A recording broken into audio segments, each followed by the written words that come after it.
जय हिंद दोस्तों। पंजाबी भाषा में एक कहावत कही जाती है कि जिनने लाहौर नहीं व्याख्या वो जन्मा ही नहीं, यानी जिसने लाहौर नहीं देखा वो पैदा ही नहीं हुआ।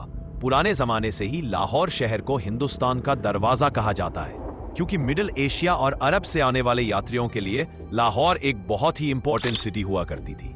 और बताया जाता है कि दिल्ली तक पहुंचने के लिए लाहौर से ही गुजरना होता था, लेकिन बंटवारे के बाद लाहौर पाकिस्तान के हिस्से में चला गया और आज तक यह बात कही जाती है कि लाहौर की ज्यादातर आबादी सिख और हिंदू ही थी।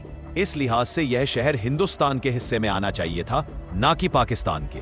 तो आज अपनी इस वीडियो में हम इसी दावे की पड़ताल करने जा रहे हैं कि कैसे लाहौर पाकिस्तान के पास गया, जानना चाहते हैं। और चलिए हमारे साथ लाहौर दोस्तों, यह है पाकिस्तान का लाहौर, जहां की ऐतिहासिक और पुरानी हवेलियां आज भी पार्टीशन का दर्द अपने अंदर समेटे हुए हैं। 2017 के आंकड़ों के अनुसार आज यहां पर 94.7% आबादी मुस्लिम की है, तो वहीं महज 0.2% आबादी हिंदुओं की, जो ना के बराबर ही है। लाहौर को पाकिस्तान का दिल कहा जाता है, और कहा भी क्यों ना जाए।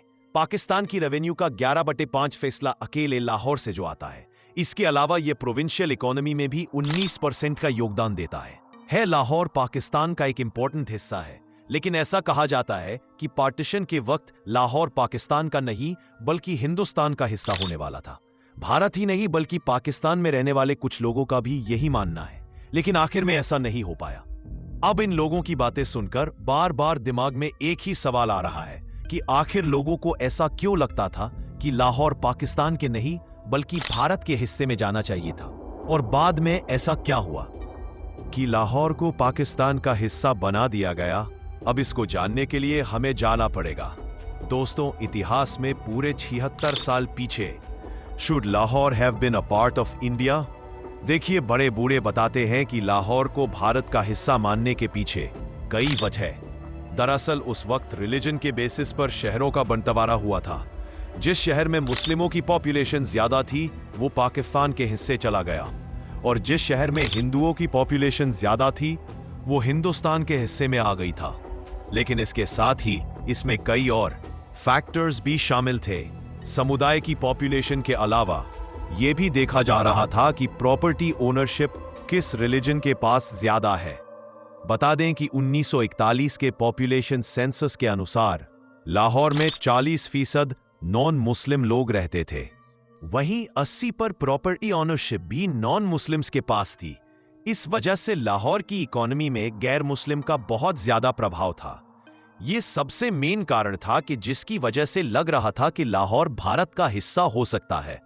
इसके साथ ही लाहौर में नॉन मुस्लिम का अधिकार बिल्डिंग्स, मॉन्यूमेंट्स, बिजनेस इंस्टीट्यूशंस और हॉस्पिटल पर भी बहुत ज्यादा था।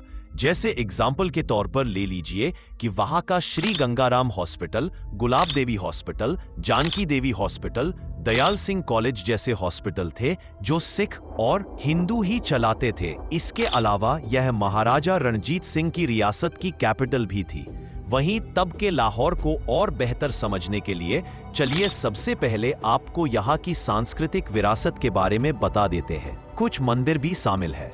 महाराजा रणजीत सिंह समाधि डेरा साहिब वहीं लाहौर के पंजाब यूनिवर्सिटी में 8667 संस्कृति और हिंदी की पांडुलिपियां आज भी रखी हुई है। अब यही से आता है दोस्तों हमारा अगला सवाल कि जब इतनी ज्यादा पॉपुलेशन नॉन मुस्लिम्स की थी, प्रॉपर्टी ओनरशिप का फैक्टर भी हिंदुओं के खेमे में था, तो फिर कैसे ये पाकिस्तान में चला गया? How did the partition happen? दरअसल जब भारत और पाकिस्तान का पार्टीशन होना था तब ब्रिटेन से एक शख्स को बुलाया गया था जिसका नाम था सिरिल रेडक्लिफ। उन्हें आदेश दिए गए थे भारत और पाकिस्तान को 2 हिस्सों में बांटना है। लेकिन यहां पर सबसे बड़ी बात यह थी कि रेडक्लिफ ना कभी पहले भारत आए थे और ना उन्हें यहां के कल्चर की समझ थी। बस अंधे मुंह उन्हें भारत को बांटने का जिम्मा सौंप दिया गया था। उनकी लीडरशिप में एक रेडक्लिफ कमीशन बनाया गया और इसी कमीशन ने बंटवारे के लिए बॉर्डर लाइन बना दी। उन्होंने जो बॉर्डर बनाया बाद में उसे ही तो रेडक्लिफ लाइन का नाम दिया गया था। उन्होंने ही डिसाइड किया था कि भारत और पाकिस्तान में कौन सा शहर कहां पर रहेगा। वहीं लाहौर का फैसला भी रेडक्लिफ ले चुके थे कि उसे किस खेमे में डालना है। और इसी ऐतिहासिक फैसले के बाद आती है 12 अगस्त 1947 की वो तारीख, जहां से शुरू हुई एक बहुत बड़ी पॉलिटिकल और रिलीजियस उठापटक। लाहौर में बंटवारे की बात को सुनकर दंगे फैल चुके थे। उधर बताया जाता है कि लाहौर ने आज से पहले कभी ऐसी सुबह नहीं देखी है। सड़कों पर हर तरफ लाशें पड़ी हुई थी। अंग्रेजों का कहना था कि किसी ने लाहौर के भारत में शामिल होने की अफवाह उड़ा दी थी और इसी के विरोध में हिंदुओं और सिखों का कत्लेआम शुरू हो गया था।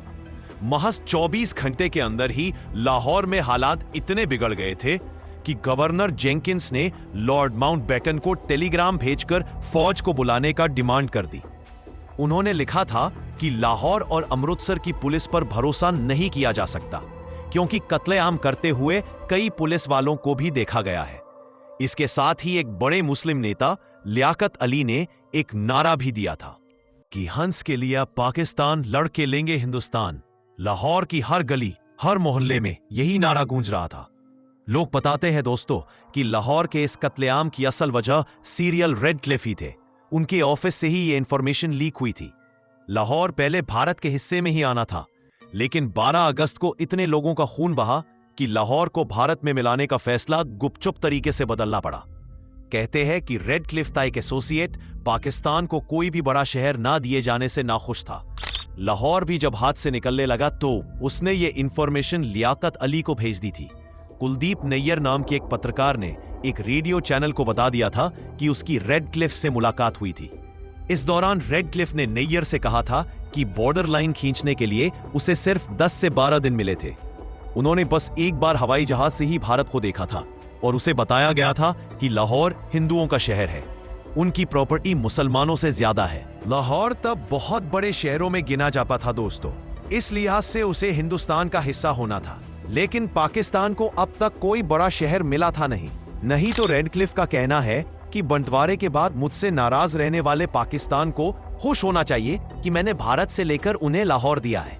इसके साथ ही उस समय सीरियल रेडक्लिफ ने जो बॉर्डर डिसाइड किया, उसके हिसाब से पंजाब के 2 शहर फिरोजपुर और गुरदासपुर भी पाकिस्तान के हिस्से में चले गए थे। और कुछ दिन बाद लॉर्ड माउंटबेटन ने रेडक्लिफ से दोनों शहरों को वापस भारत में शामिल करने का आदेश दिया था। तो माउंटबेटन के इस आदेश से उन दोनों शहरों में भी बहुत मारकाट हुई थी। इसके दूसरे तरफ भारत और पाकिस्तान दोनों के ही लीडर्स फौज के बंटवारे का भी दबाव बना रहे थे। फील्ड मार्शल सर क्लॉड अचले एक भी रेडक्लिफ के पास आ चुके थे। जियोग्राफिक पॉपुलेशन के हिसाब के साथ फौज के बंटवारे का प्लान बना। इसके अलावा एयरफोर्स के भी 10 स्क्वाड्रन थे, इनमें से 8 भारत और 2 पाकिस्तान को दिए गए। इसी तरह नेवी के 2 यूनिट भारत को और 1 पाकिस्तान के हिस्से में चली गई। तय यह हुआ था कि अप्रैल 1948 तक दोनों देशों की सेनाओं के सुप्रीम कमांडर फील्ड मार्शल अचले की रहेंगे। दोनों देशों की सेनाएं बेलगाम ना हो, इसके लिए ज्वाइंट डिफेंस काउंसिल बनाया गया था, जिसके चेयरमैन लॉर्ड माउंटबेटन खुद बने। बताया जाता है दोस्तों कि 3 अगस्त को गांधी की कश्मीर के महाराजा हरि सिंह से मुलाकात हुई। नेहरू के कहने पर गांधी ने हरि सिंह से सिर्फ इतना कहा था कि रामचंद्र काक को निकाल दीजिए। दरअसल रामचंद्र काक हरि सिंह के प्रधानमंत्री थे। 12 अगस्त को महाराजा ने काक को बर्खास्त कर दिया था। कुछ लोगों का तो यहां तक कहना है कि उस गांधी ने अगर हरि सिंह से भारत में मर्ज होने की गुजारिश की होती तो कश्मीर की जो आज समस्या है वह होती नहीं। लेकिन गांधी सिर्फ काक और नेशनल कॉन्फ्रेंस के नेता शेख अब्दुल्ला तक की बात करके वापस आ गए। इसकी एक बड़ी वजह जून में माउंटबेटन का कश्मीर दौरा था। जून के तीसरे सप्ताह में माउंटबेटन कश्मीर में महाराजा हरि सिंह से मिलने पहुंचे। माउंटबेटन ने कहा कि यहां की ज्यादा आबादी मुस्लिम है, ऐसे में पाकिस्तान में जाना ही सही होगा। महाराजा ने माउंटबेटन की बात खारिज करके उनकी सलाह ठुकरा दी। महाराजा का झुकाव जिन्ना से ज्यादा नेहरू की तरफ था। तभी उन्होंने अपने सबसे विश्वास वाले आदमी काक को भी हटाने में देर नहीं की। इसके साथ ही देखा जा रहा था दोस्तों कि आजादी की तैयारियां सिर्फ अपने देश में ही नहीं चल रही, बल्कि लंदन में भी वैसा ही मंजर देखने को मिल रहा था। यहां भारतीयों का सबसे बड़ा अड्डा इंडिया हाउस हुआ करता था। लंदन में तब कृष्ण मेनन हाई कमिश्नर होते थे। तय हुआ था कि कृष्ण मेनन की लीडरशिप में आजादी से जुड़ा एक कार्यक्रम आयोजित होगा। ब्रिटिश शामिल होने का न्योता भेजा गया। इसके अलावा कृष्ण मेनन 1957 में देश के रक्षा मंत्री भी बने। अब इन सब चीजों के बीच अगर मोटे तौर पर देखा जाए तो रेडक्लिफ की इन गलतियों का खामियाजा सीधे तौर पर लाहौर की जनता ने तो भुगता। जो लाहौर शायद भारत के हिस्से में होना था, वह पाकिस्तान में चला गया और लाहौर से बड़े बड़े हिंदुओं और सिख जमींदारों को अपनी शर्ती छोड़कर भारत की तरफ आना पड़ गया। तो दोस्तों, आज की वीडियो में फिलहाल बस इतना ही। उम्मीद है आपको आज के इस वीडियो में काफी कुछ सीखने को मिला होगा। अगर यह वीडियो आपको पसंद आया है तो वीडियो को लाइक करें, और अगर आप इस चैनल पर नए हैं तो जाने से पहले चैनल को सब्सक्राइब करना ना भूलें।